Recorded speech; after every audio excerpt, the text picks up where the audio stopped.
الحمدلله والشكر لله أزكي صلاتي وسلامي لحبيب الله وآلك وصحابك بعداده علم الله وفاتر السماوات والأرضين والصلاة والسلام على وكان نبيا وآدم بين الروح والجسد الذي أرسله بالحق بشيرا ونذيرا وداعيا إليه تعالى بإذنه وسراجا وقمرا منيرا أما بعد فأعوذ بالله من الشيطان الرجيم بسم الله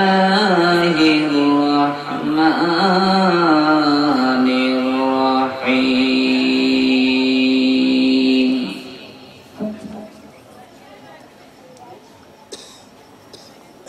والضحى والليل إذا سجى ما ودعك ربك وما قلى وللآخرة خير لك من الأولى ولسوف يعطيك ربك فترضى وقال تعالى في موضع آخر يا أيها الذين آمنوا استجيبوا لله وللرسول إذا دعاكم لما يحييكم صدق الله العظيم وصدق رسوله النبي الحبيب الكريم في شان حبيبه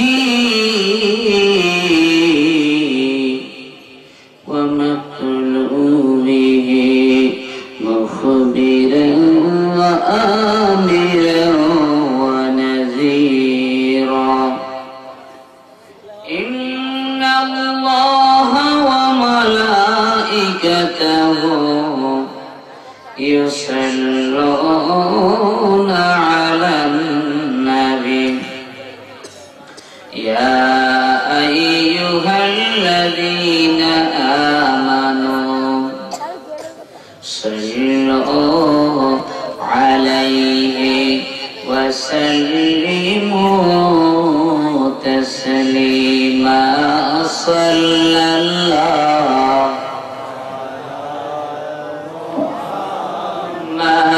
صلى الله صلى الله على قد صلى الله ساعة الشجرة نطق الحجر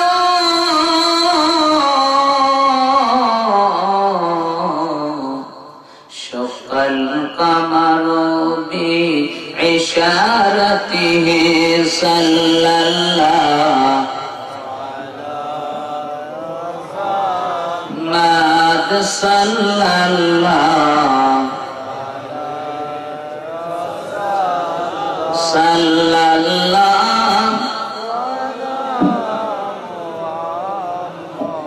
صلى الله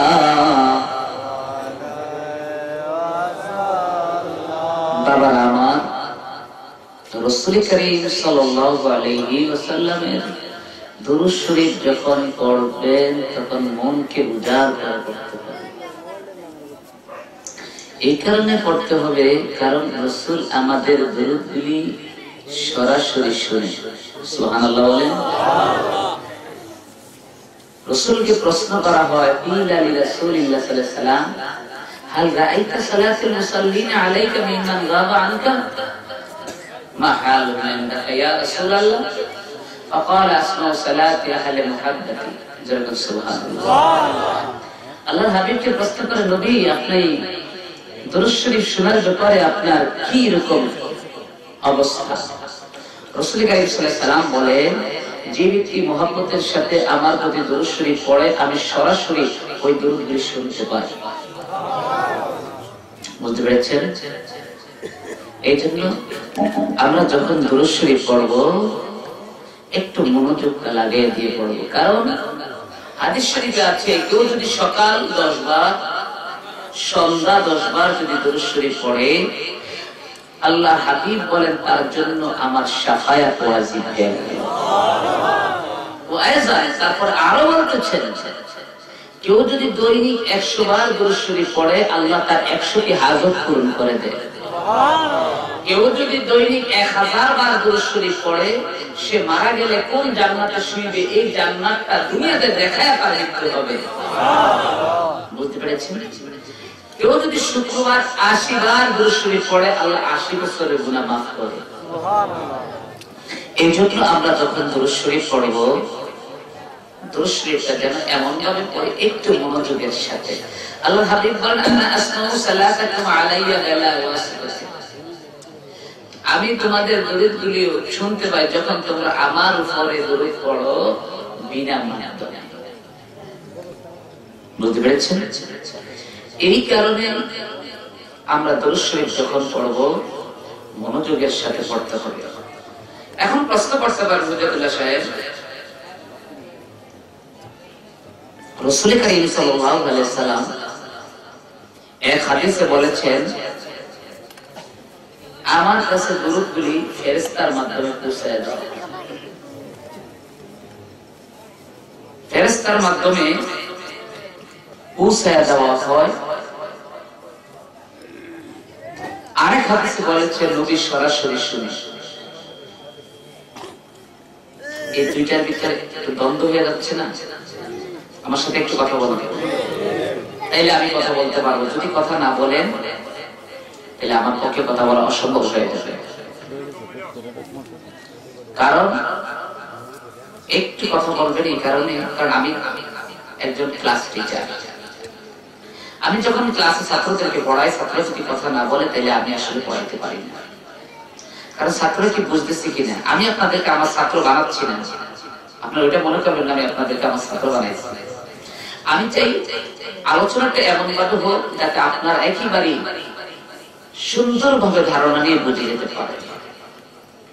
আর দ্বিতীয় কথা হচ্ছে আমার আলোচনার ভিতর যদি আপনাদের কোনো প্রশ্ন থাকে যে কোনো বিষয় আমাকে প্রশ্ন করবেন। রাজি আছেন?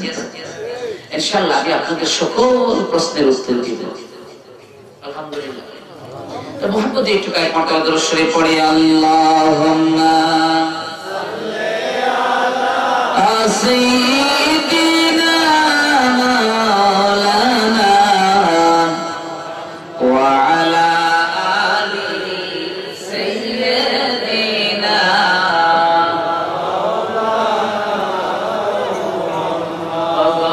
আল্লাহর প্যারে হাবিব তোমার মতো নাই কেউ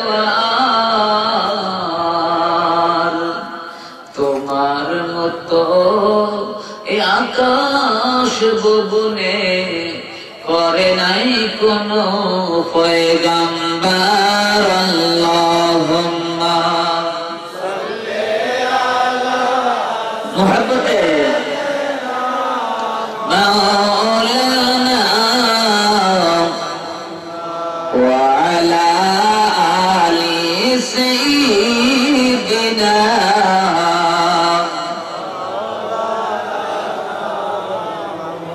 اللهم আল্লাহুম্মা সাল্লি ওয়া সাল্লিম বারিক আলাইহি। উপস্থিত তারাকুল হাজী নুরুল ইসলাম সরদার সাহেবের বাড়িতে কবরবাসীদের উদ্যোগ স্মরণে যুব কমিটির উদ্যোগে এবং সরাইল এলাকার মানুষদের উদ্যোগে নুরানি ইমানি প্রথম বার্ষিক সুন্নি মহাসম্মেলনের সম্মানিত সভাপতি আলহাজ মোহাম্মদ ফজলুর রহমান সাহেব, খলিফা চিলুকুর দরবার শরীফ, উপস্থিত সহ-সভাপতি হাজী আব্দুল মান্নান সাহেব, বিল খুসুস আজকের মাহফিলের বিশেষ মেহমান, মাদ্রাসা কলেজে অধ্যয়নরত আমার ছাত্র ভাইরা রাহিমানি ওয়া রাহিমাকুমুল্লাহ, আসসালামু আলাইকুম ওয়া রাহমাতুল্লাহি তাআলা ওয়া বারাকাতুহু। মহান রব্বে ইজ্জাতের দরবারে শুকরিয়া আদায় করি যে রব্বে ইজ্জাত আমাদেরকে এমন একটা জান্নাতের বাগানে বসার তৌফিক এনায়েত করেছেন, সেই জন্য কালিমাতুশ শুকর একবার বলি আলহামদুলিল্লাহ। কারণ এই জায়গাটা যে জান্নাতের বাগান, আপনাদের কি বিশ্বাস হয়? আসলে এই জায়গাটা দেখা যাচ্ছে একটা মসজিদের পাশে বা বাড়ির সামনে, আসলে কিন্তু শরীয়তের দৃষ্টিতে এটা এখন জান্নাতের বাগান। আলহামদুলিল্লাহ বলেন। কারণ হাদিস শরীফে আছে যে জায়গার ভিতরে আল্লাহর হাবিবের শানে আলোচনা করা হয়, যে জায়গার ভিতরে দুরূদ শরীফ পড়া হয়, যে জায়গার ভিতরে জিকির আজকার করা হয়, সেই জায়গাটা সাধারণ জায়গা থাকে না, জান্নাতের বাগান থাকে। সুবহানাল্লাহ। সুবহানাল্লাহ।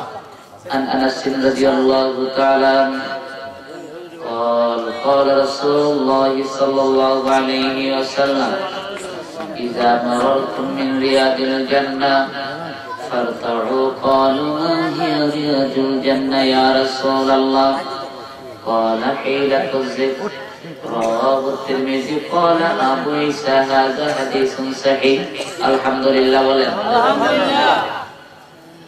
আল্লাহর হাবিব বলেন, হযরতে আনাস বলেন, সাহাবীদেরকে বলতেছে তোমরা যখন জান্নাতের বাগানের পাশ দিয়ে ভ্রমণ করবে তখন তোমরা জান্নাতের বাগানের ভিতরে বসবে। সাহাবারা আরজ করলেন, ইয়া রাসূলুল্লাহ, দুনিয়াতে আবার জান্নাতের বাগান কোথায়? দুনিয়াতে জান্নাতের বাগান কোথায়? আমরা তো জানি জান্নাত হলো আল্লাহ আরশের নিচে। কোথায় জান্নাতটা? কোথায়? আমার কথা বুঝতেছেন তো? সমস্যা হচ্ছে না তো? আল্লাহ আরশের নিচে হচ্ছে কি? জান্নাত। আল্লাহর হাবিব সাল্লাল্লাহু আলাইহি ওয়াসাল্লাম বলে, সাহাবীরা, না, দুনিয়া তো জান্নাত আছে। কোথায় জান্নাত আছে? রাসূল কারীম সাল্লাল্লাহু আলাইহি ওয়াসাল্লাম দুনিয়াতে 4টা জান্নাতের ঘোষণা দিয়েছেন। কয়টা জান্নাতের ঘোষণা দিয়েছেন? আলহামদুলিল্লাহ। আলহামদুলিল্লাহ। একটা হচ্ছে জান্নাতুল মুআল্লা, আরেকটা হচ্ছে জান্নাতুল বাকি, আরেকটা হচ্ছে রিয়াজুল জান্নাহ, আরেকটা হচ্ছে হিলাতুল জিক। জান্নাতুল মুআল্লা হচ্ছে যেখানে আমাদের আম্মা জান খুদিজা রাদিয়াল্লাহু তাআলা আনহা শুয়ে আছেন। খুদিজা রাদিয়াল্লাহু তাআলা আনহা যে জায়গায় শুয়ে আছেন সেই জায়গাটা কি? জান্নাতুল মুআল্লা। মুআল্লা শব্দের অর্থ হচ্ছে উঁচু স্থান। একটু বুঝে রাখেন, মুআল্লা শব্দের অর্থ হচ্ছে কি? তাহলে এটা জান্নাতুল মুআল্লা হলো কিভাবে? জান্নাতুল মুআল্লা এইভাবে হয়েছে, আল্লাহ রাব্বুল ইজ্জাত আম্মা জান খুদিজা রাদিয়াল্লাহু তাআলা আনহার কবরটাকে উপরের দিকে তুলে নিয়েছেন। জোরে বলুন সুবহানাল্লাহ। উপরের দিকে তুলে নিয়ে মুনকার নাকিরের সওয়াল জবাব আল্লাহ নিজে দিয়েছেন। সুবহানাল্লাহ। এই জন্য এটাকে জান্নাতুল মুআল্লা বলা হয়। আর জান্নাতুল বাকি এটা অনন্তকালের জন্য জান্নাত। এটা আল্লাহর হাবিব সাল্লাল্লাহু আলাইহি ওয়াসাল্লাম এটাকে জান্নাত বলে ঘোষণা করেছেন। কিয়ামত পর্যন্ত এটা জান্নাত হিসেবে থাকবে, এটাতে কোনো কবরের আযাব। বুঝতে পেরেছেন কথা? আর রিয়াজুল জান্নাহ হচ্ছে রাসূল যে জায়গায়, মদিনা শরীফে যে জায়গায় রাসূল শুয়ে আছেন। আমরা মিলাদেরকে আমি অনেক সময় বলি কি, আরশুকা কাবা মদিনা, ফারশুকা কাবা মদিনা, কাবা কা কাবা মদিনা জান্নাতুল। তাইলে হুজুর জান্নাতুল মাওয়া এটা হচ্ছে আসমানের নিচে আরশের নিচে, আর আসমানের উপরে আরশের নিচে। তাইলে কি মদিনাতে যে জান্নাতের টুকরো এটা কি জান্নাতুল মাওয়া? প্রশ্ন করতে পারেন।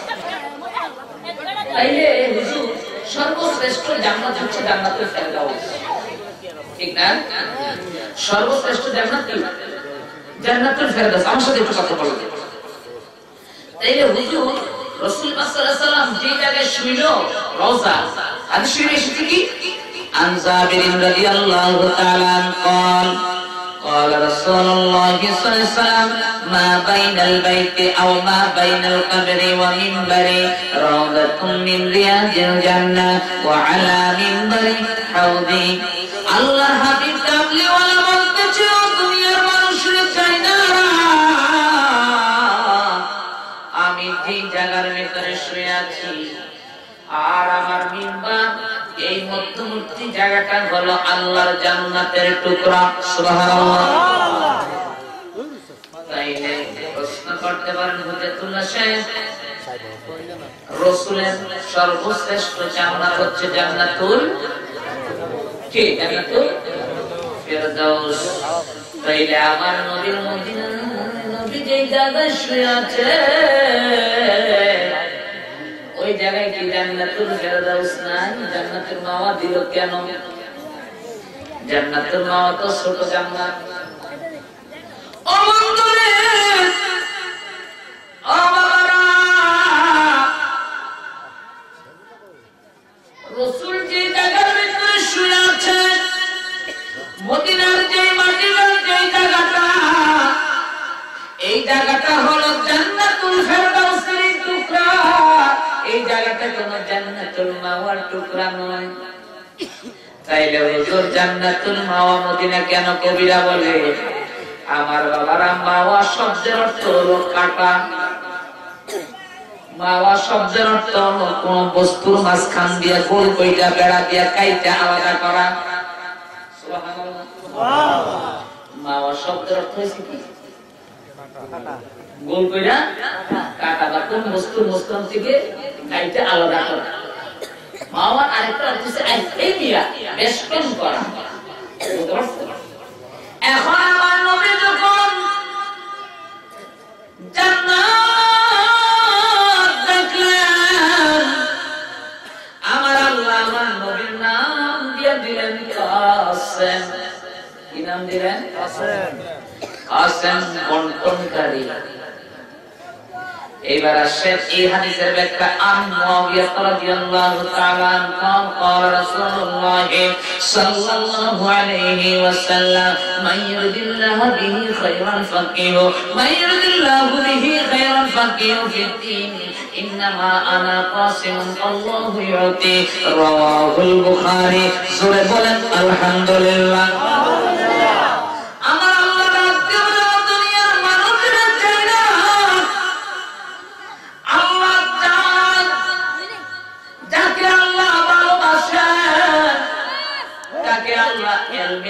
শিক্ষা দেন, কি শিক্ষা দেন?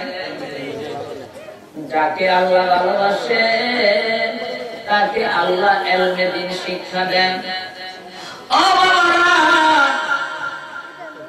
আজকে আমাদের জামানায় মাদ্রাসা আছে, কিন্তু রাসূলের জামানায় মাদ্রাসা ছিল না। কে বলতে পারবো? বুকে হাত দিয়ে বলতে পারবো? সাহাবীদের জামানায় মাদ্রাসা ছিল না। সাহাবীদের জামানায় মাদ্রাসা ছিল না। কি ছিল? আলেম, মুফতি। কি ছিল? আলেম, মুফতি।